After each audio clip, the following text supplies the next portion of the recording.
After making camp high enough under the bridge so as not to be seen should anyone pass by, Meek and I made a very small fire. It wasn't really to cook anything on, but more for the light, and to make the two of us feel more at ease. I mean, it was our first night. I'm not sure about Meek, but I sure was feeling pretty unsettled.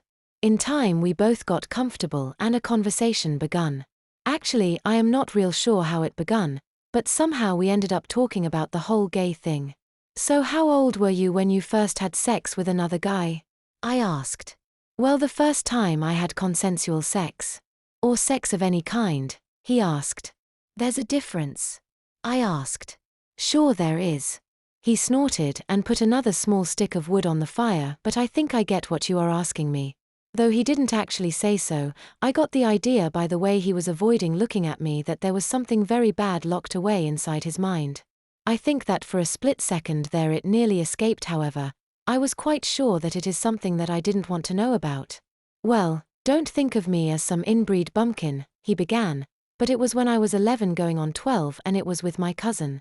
I'd been living in the country with my aunt and uncle while mom and dad were traveling outside the country. I stayed with them for that whole summer and it was a summer I shall never forget as long as I live. How come? I asked. Well, the day started out just like every other day on the farm.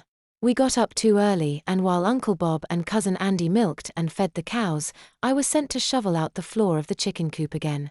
Ew, gross. I moaned at the idea of shoveling chicken crap. Actually, it wasn't all that bad. Oh sure, it stunk, but it wasn't really like shoveling. It was more like plowing. All I had to do was set the shovel on the wooden floor and walk it forward. Every so often, it would get stuck on a nailhead or something, but honest, it was super easy work.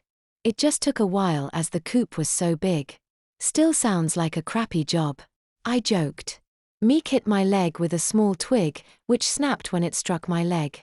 After all the normal morning stuff was done, Uncle Bob was telling Aunt Janet that he was going to take us boys into town for a bit.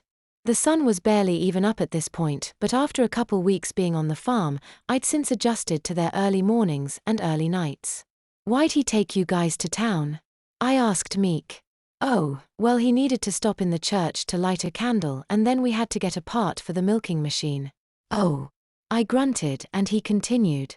Normally, after we were done with morning chores, everyone bathed before having breakfast. However, on that particular morning all three of us were handed a breakfast sandwich consisting of a fried egg and a couple slices of bacon in between two halves of one of Aunt Janet's doorstop biscuits.